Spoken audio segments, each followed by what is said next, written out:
Hi, I wanted to explain a couple of different types of reusable tampons. I've never made a YouTube video before, but I wanted to share some of the different styles I've come up with. There's a lot of great YouTube videos about how to make reusable pads, which I've really appreciated. But I've recently become allergic to both pads and tampons that you buy commercially, so I've been looking for other alternatives, and the pads work great, but I really prefer tampons. So I've been doing a lot of experiments on making reusable tampons. So I wanted to share some of my experiments that I found with, in case there's other people out there that are looking to make the same thing. I looked in this, I tried a menstrual cup. It did not work for me. Sadly, I really wished it had. So I looked into different types of tampons. I looked into the sea sponge, and I kind of chickened out at the last minute because I read some articles about some of the foreign matter they found in things. I'm sure they're probably safe. I'm just so allergic to everything that I wanted to stick to something I knew I wasn't allergic to. And I know I'm not allergic to cotton. So I tried to figure out some different ways to make reusable tampons, and there's not a lot of information out there except for the crochet ones, and I don't know how to crochet very well. So I did some experiments. So I wanted to show you what I've experimented with. All right, there's two main types of tampons that I found. One are the ones that are shaped like this, and one are the ones that are flat that you roll up. So let's look at this type first. Now, both of these I made out of organic cotton, and this one is actually really kind of ingenious design, and it's actually it's a long empty tube that you just sew. So what I did was I took like 2 strips of fabric like this, and I sewed and then turned it inside out. And the nice thing about this is you can pull it out and you can wash all of the cotton, which I found really helpful. The part I didn't like about this, one, they're really fussy to make. It probably takes me a half an hour to make one of them, just with all the turning and stuff. The other thing is you have to load them like this with a chopstick, and sometimes it goes better than others, but it always seems to take kind of a long time. And this doesn't seem, so you can preload a bunch of them to take on your day with you, but it just doesn't seem very efficient. So I didn't make a ton of these, but they're not bad. This is not a bad solution. The other solution was this that some people made, and this is just, I made like a little tube and I stuffed it with a little bit of flannel, and I also stuffed it with something called zorb. So this is what zorb looks like. It's a cloth that looks a little bit like terry or felt, and it absorbs a lot of fluid. You use these to make reusable diapers. You also make them to use reusable pads. And so I just rolled up some of that and stuck it in. Now, the part I was worried about with these is, first of all, they take a really long time to rinse out. I can rinse out 3 of the flat pads at the time it takes me to rinse out one of these. And I was really worried about whether or not the insides got clean. So my wash routine with my reusable tampons is I soak them in Oxyclean overnight, and then I wash them with all free and clear in the washer the next day. Plus, when I take them out at the end of the day, I rinse them. So I was going to cut this one open and see if it actually got clean. The moment of truth.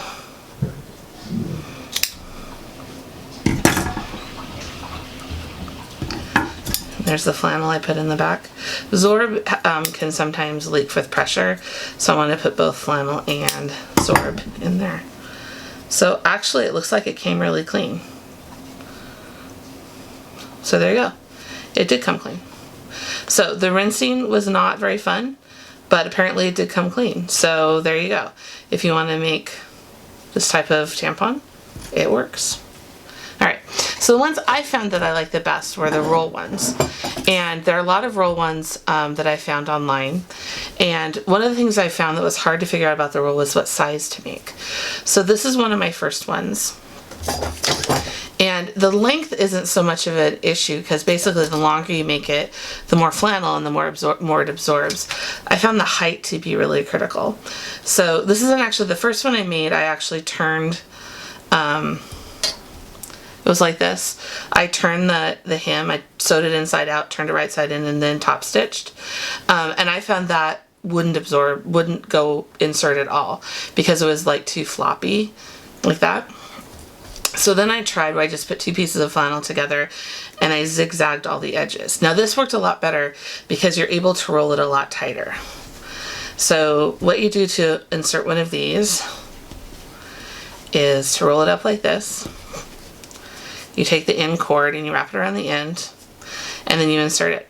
And one of the problems I found with these though is that this edge always peels off. And so when you go to insert it, I found that really irritating, and I found that made it really hard to insert. I also found this one is too tall. It was a little floppy and hard to put in. So if you see, this is like 2 3/4 inches. So then I made them shorter. You see this is like 2 1/4 inches. I found this to kind of, for me, be the magic size.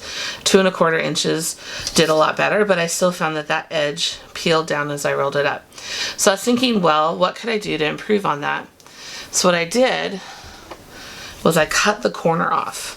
So this is the shape. This is pure flannel. That's all it is flannel that's been sewn together. And I did stitching like this because when you roll them up, it's kind of like rolling up a sleeping bag. The bottom layer always kind of, the top layer does more than the bottom layer. So if you do some stitches along, I found that really helps it roll up easier. So there. So you roll it up like this. Put that around the end. And there you go. And if you see, it inserts a lot better because it doesn't have that piece of fabric to catch it there. So I found this design worked really, really well. It's very firm. Before I became allergic, I used to use OB tampons, and this feels a lot like an OB tampon going in, like very, very easy. The other thing I did was for the heavier days. So there's a couple things you can do for a heavier tampon. This is a light to medium absorbency. If you want more absorbency, there's 2 things you can do. One, you can make a really long one, and then it just has more flannels that rolls up. The other option is to do the same shape, but to put a little square of zorb right there.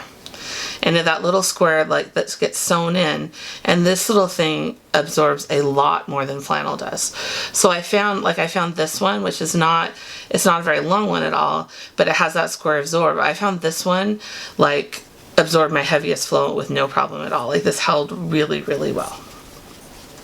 And see, I think the zorb in it actually makes it kind of compact a little differently, so I had no problems inserting these at all. Now with the zorb, I found that you could either do the turn and stop stitch, and for some reason with the zorb in it, this works because I think it makes it just a little bit stiffer. But I found I still did the zigzag on this part. Whatever reason, if I turn and top stitch this part, it just didn't insert very well. So, and then, so there's a little one with just a little square of zorb in it. So I found that the zorb works really well, but if you want to make these without purchasing zorb, I just happen to have some because I was making pads. It works really well. You can just use flannel. So like this one is just flannel, and I made it a little bit longer. And it actually rolls up really, really well. And this absorbs really, really well. Okay. So that gives you several different options for making tampons out of flannel, and I was very pleased with these. It was the first period I've had in a long time where I didn't have to take an antihistamine because I had hives. So this made me really happy. So I would encourage you to buy this. This is organic flannel, and it comes in the baby section. So I found the colors kind of, soft baby kind of colors, but it doesn't have all the pesticides and stuff in it too. The other thing that I use here is the string, and this is a 100% cotton twine that's food safe, unbleached, and natural. So I wanted to make sure. Now I know there's a lot of people worry about wicking with tampons. If you're really worried about wicking, then you can use like a nylon string. But for me, I was more worried about having a material my body wasn't going to react to, so I stuck with cotton. Alright, so these, I was going to show you actually how to assemble and sew one of these tampons. Let me show you how to assemble it.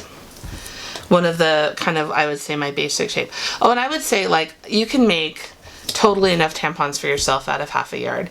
You could probably make enough out of a 1/4 yard, to be honest.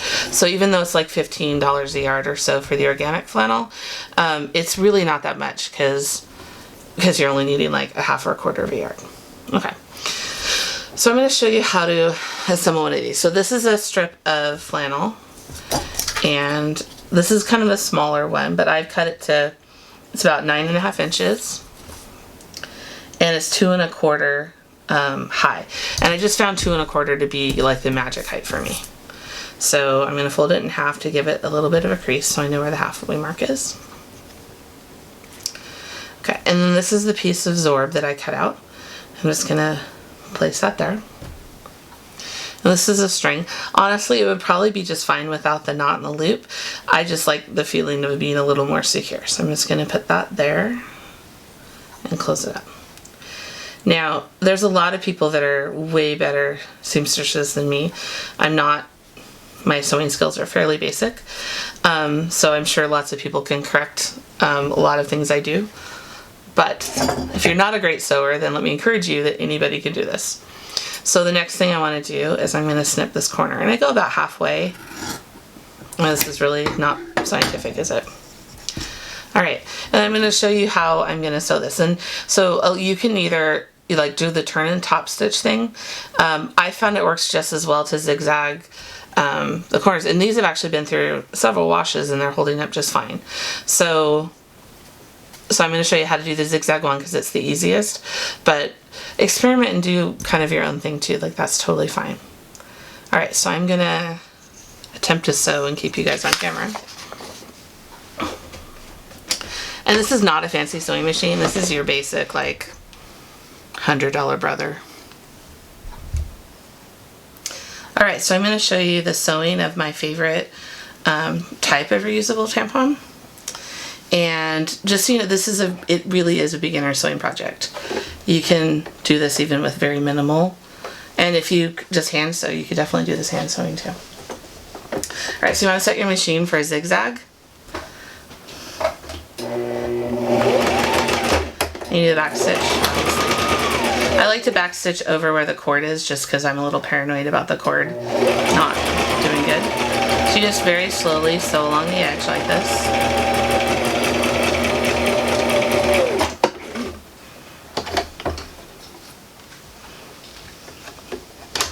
And then pivoting there.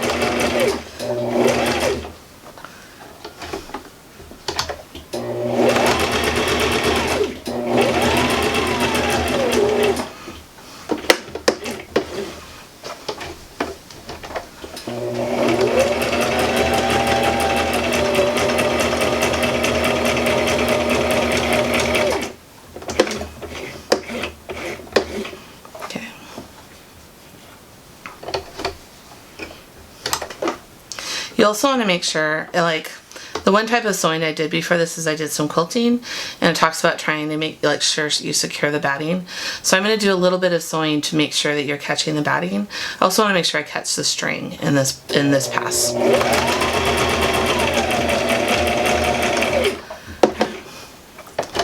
Now I'm going to switch to a straight stitch.